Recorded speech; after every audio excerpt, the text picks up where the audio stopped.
नमस्कार, मैं हूं सौरभ शर्मा।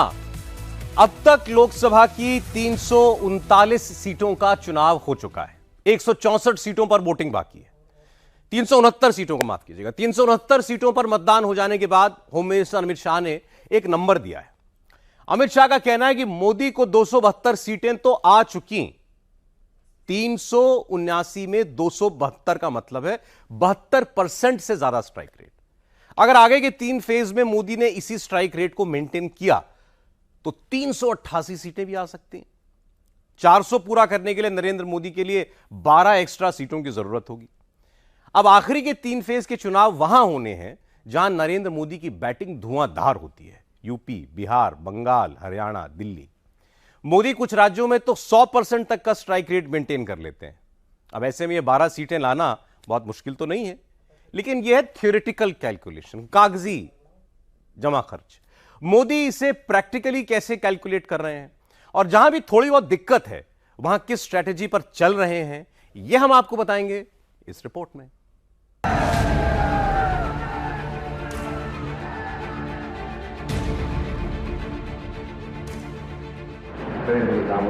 मोदी 400 प्लस की गिनती कीजिए, नरेंद्र मोदी के दोस्तों को काउंट कीजिए। दोस्ती ये होती है 10 से ज्यादा राज्यों के 25 चेहरे मोदी के नामांकन वाले दिन साथ साथ दिखे। लोग पूछते हैं ना, मोदी को 400 प्लस कैसे आएगा, तो इन सारे नेताओं को एक स्केल पर रखिए। 24 के चुनाव में बीजेपी 446 सीटों पर लड़ रही है और एनडीए के बाकी 24 पार्टनर्स 97 सीटों पर लड़ रहे हैं और यह टोटल हो जाता है 543 सीट। 543 में से 400 तो मोदी के पास ऑलरेडी है, पहले से ही है। मोदी को 400 प्लस सीटों का टारगेट अचीव करना है, जो ज्यादा दूर नहीं है। मोदी उस टारगेट से बस कुछ सीटें दूर हैं और मोदी ये लक्ष्य कैसे हासिल करेंगे, इसका ट्रेलर मोदी के नामांकन वाले दिन लॉन्च कर दिया गया है।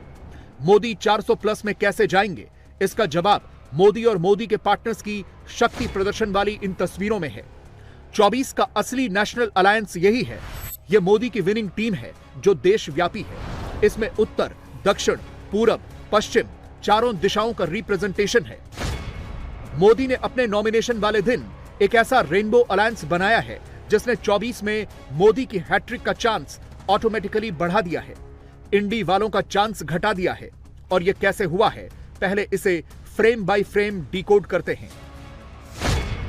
आंध्र प्रदेश से चंद्रबाबू नायडू और पवन कल्याण यानी 25 लोकसभा सीटें। तमिलनाडु से देवनाथन यादव टी और जीके वासन यानी 39 लोकसभा सीट। पुडुचेरी से अम्मुमणि रामदोस यानी 1 लोकसभा सीट। असम से अतुल बोरा और प्रमोद बोरा यानी 14 लोकसभा सीट। मेघालय से कॉनराड संगमा यानी 2 लोकसभा सीट। महाराष्ट्र से एकनाथ शिंदे, प्रफुल्ल पटेल और रामदास आठवले यानी 48 लोकसभा सीट।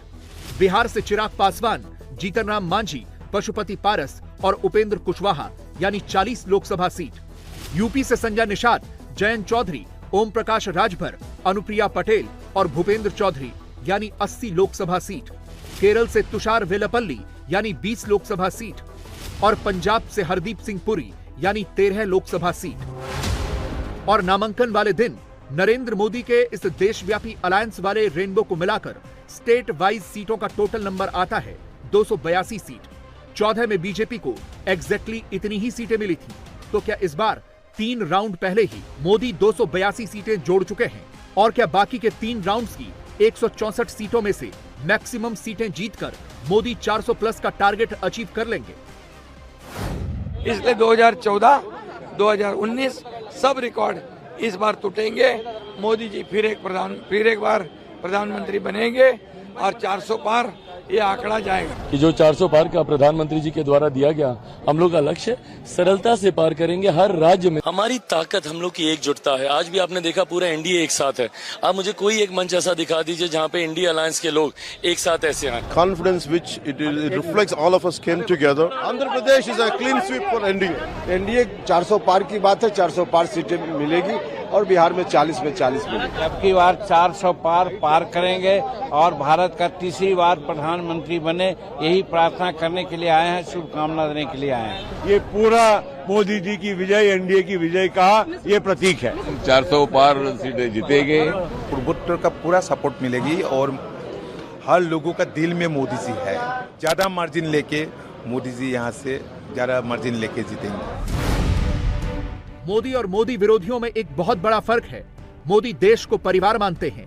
अपने नामांकन में एनडीए के सारे पार्टनर्स को बुलाते हैं। मोदी इसीलिए चुनाव जीतते चले जाते हैं, अपनी सीटें बढ़ा लेते हैं।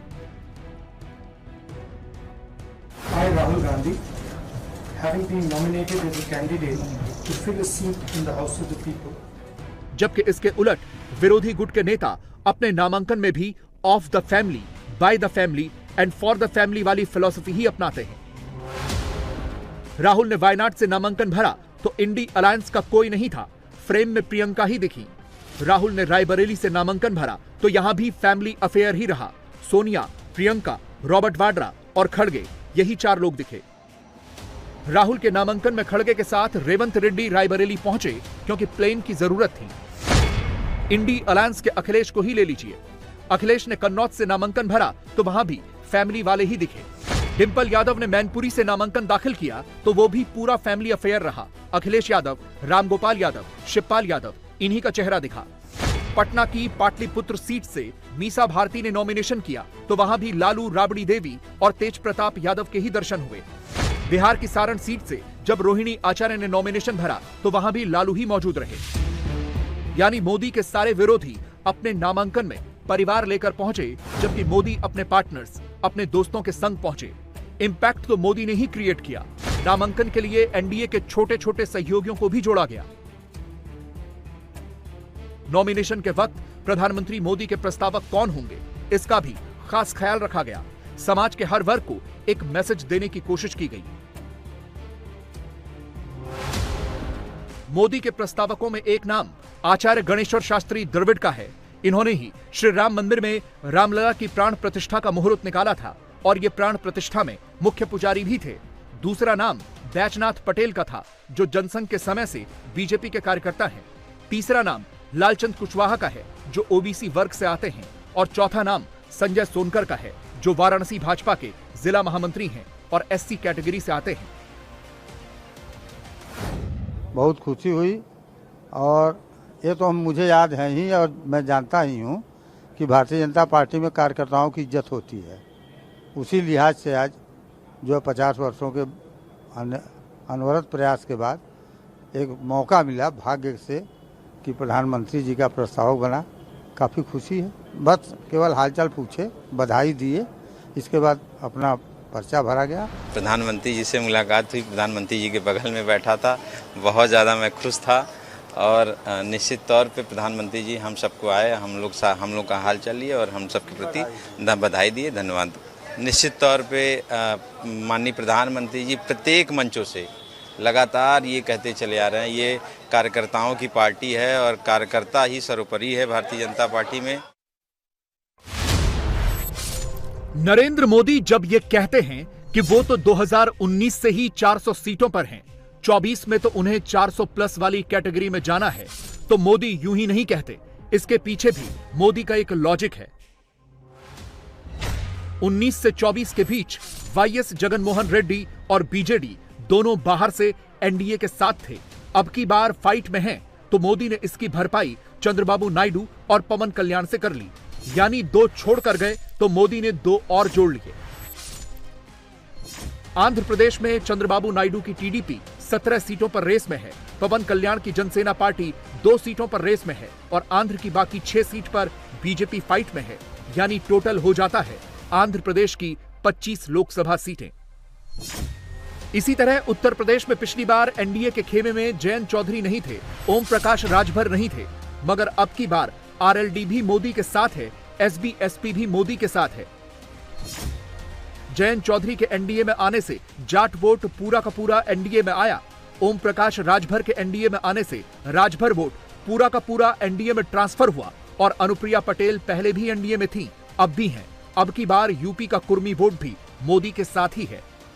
तो वो ये कह रहे हैं कि प्रधानमंत्री जी प्रधानमंत्री नहीं बनेंगे, मतलब ये मान रहे हैं कि मैंडेट मिल रहा है एनडीए को, एनडीए जीत रहा है, वो खुद स्वीकार रहे हैं इस बात। अभी भी देखिए आपस में लड़ रहे हैं। बंगाल में उनके लोकसभा के वरिष्ठ नेता ने कहा कि टीएमसी को वोट देने से अच्छा आप बीजेपी को वोट दे दीजिए। वो अंतर विरोध हैं, अब लोगों के नज़र में वो चीज़ें आ रही हैं, वो सामने हैं। दूसरी बात यह है कि उनके पास कोई ऐसी नीति नहीं है, अभी भी वो सिर्फ डर दिखा रहे हैं कि संविधान खत्म हो जाएगा या लोकतंत्र को बचाना है, तो लोकतंत्र को बचाना है तो इंडिया को वोट दीजिए। इसके अलावा उनके पिटारे में कुछ नहीं है। सब लोग जानते हैं कि संवैधानिक मूल्यों की रक्षा के लिए खुद प्रधानमंत्री जी कह चुके हैं इस बात को, वो तत्पर हैं। पिछड़े वर्ग के सामाजिक उत्थान के लिए, अनुसूचित जात के लोगों के साथ सामाजिक न्याय हो, इसके लिए हम लोग समर्पित हैं। बिहार में तेजस्वी यादव ने मुकेश साहनी को अपने साथ जोड़ा। निषाद वोट बैंक का रुख इंडी गुट की ओर मोड़ा। तो यूपी में मोदी ने इसकी काट पहले ही खोज रखी है। संजय निषाद की पार्टी एनडीए में है और संजय निषाद के बेटे बीजेपी के टिकट पर संत कबीर नगर से कैंडिडेट भी हैं। 2014 से अखिलेश जी जो बोलते हैं उसका उल्टा ही होता है और जो राहुल जी बोलते हैं उल्टा ही होता है। फिर से जीतेंगे हम लोग, 400 पार एनडीए सरकार होगी। उत्तर प्रदेश में 80 सीटें। एनडीए और इंडी अलायंस में यही फर्क है। मोदी के रेनबो में 400 प्लस का साइन है, इंडी अलायंस में अंदर ही अंदर घमासान है। इसीलिए अब की बार एज मोदी को ही है। मैं काशी से भगवान विश्वनाथ का, भोले बाबा का आप सबके लिए आशीर्वाद लेकर के आया हूं।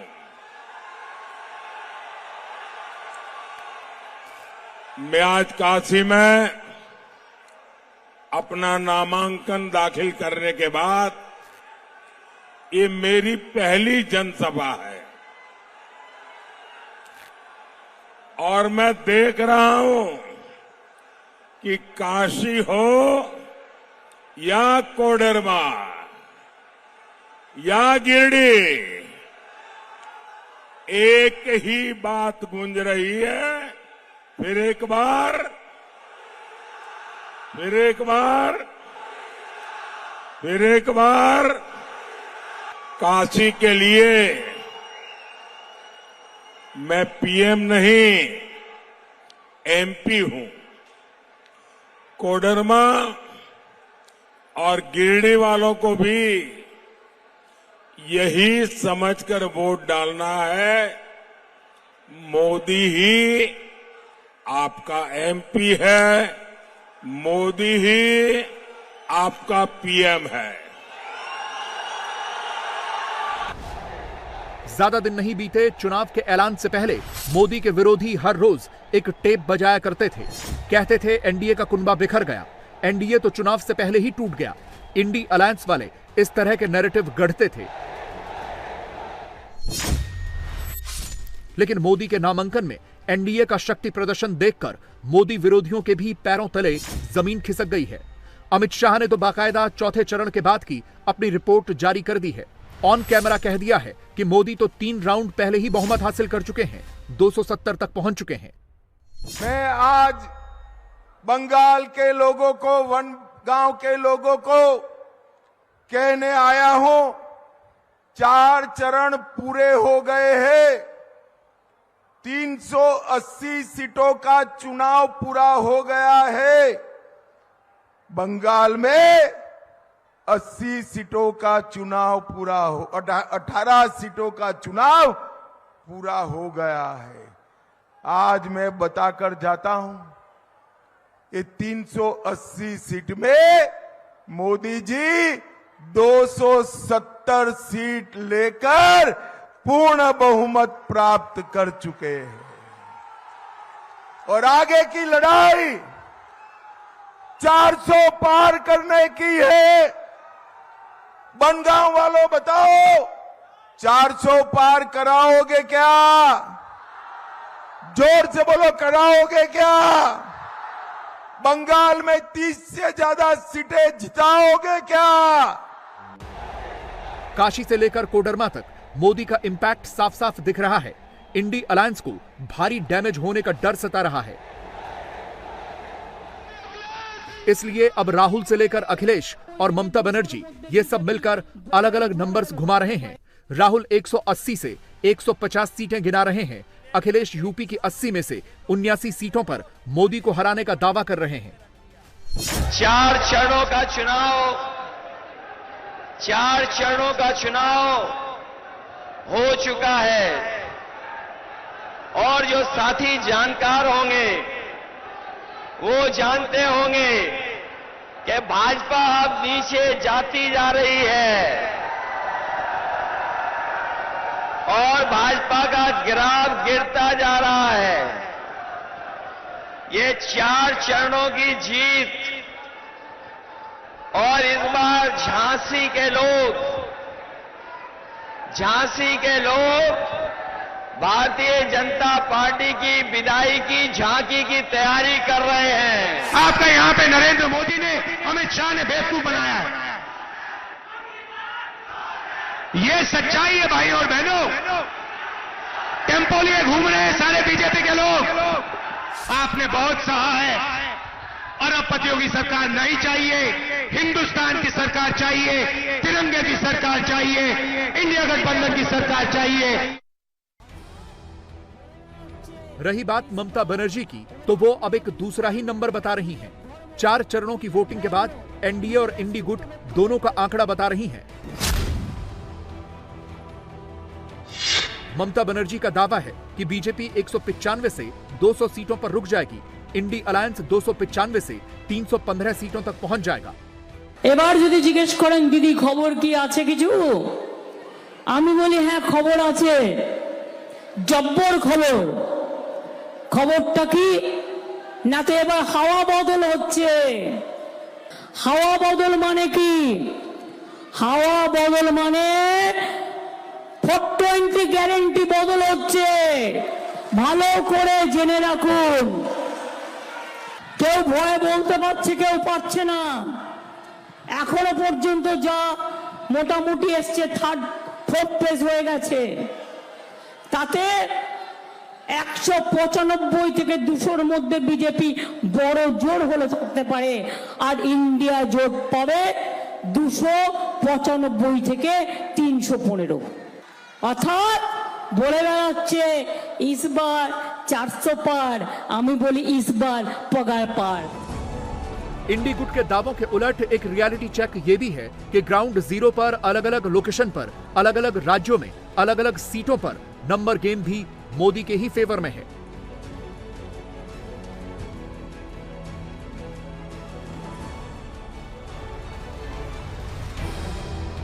और एनडीए गुट में ही सबसे ज्यादा केमिस्ट्री भी है। यह केमिस्ट्री मोदी के नामांकन वाले दिन दिखी है। मोदी ने अपने सारे दोस्तों को बुलाकर क्लियर इंडिकेशन दे दिया है कि उनके पास 400 तो पहले से ही है, 24 में तो अपने पार्टनर्स के साथ मिलकर 400 प्लस में जाना है, तीसरी बार लौट कर आना है। आपने क्योंकि अपने पिछले वक्तव्य में कहा शहजादे, वो शहजादे हैं और वो आपको कहते हैं तानाशाह। शायद वो उनके डिक्शनरी में है, यही मुख्य शब्द है, और इसलिए जब वो एक चुने हुए प्रधानमंत्री को इस प्रकार की भाषा बोलते हैं, तब वो इस देश के नागरिकों का अपमान कर रहे हैं।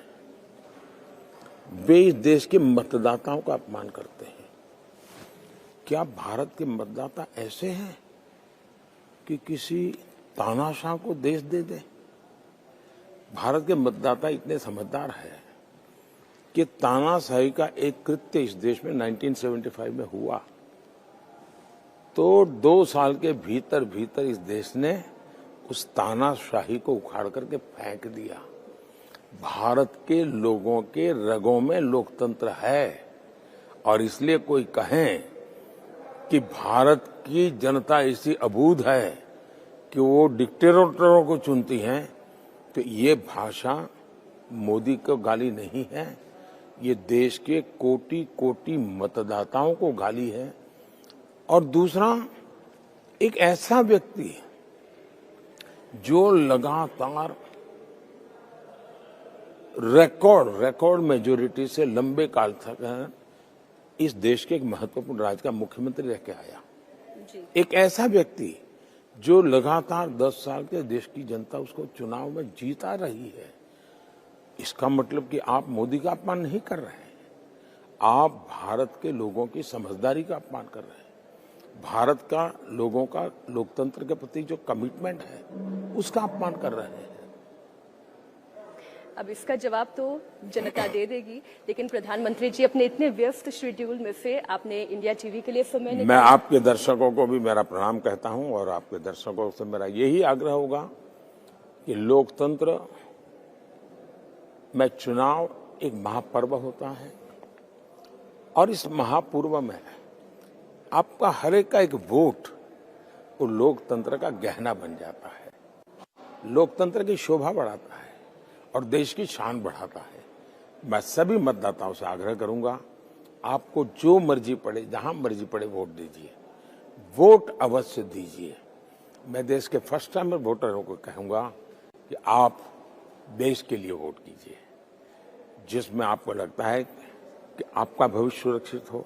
और जब मैं विकसित भारत की बात करता हूं तो आज जो 20-25 साल 27 साल का नौजवान है, मैं उसका भविष्य निश्चित करना चाहता हूं ताकि उसके संतानों को भी कभी अपनी जिंदगी जीने के लिए इतनी जद्दोजहद न करनी पड़े। मैं आपके दर्शकों को नमस्कार करते हुए आपका भी बहुत बहुत धन्यवाद। बहुत धन्यवाद प्रधानमंत्री जी। Thank you.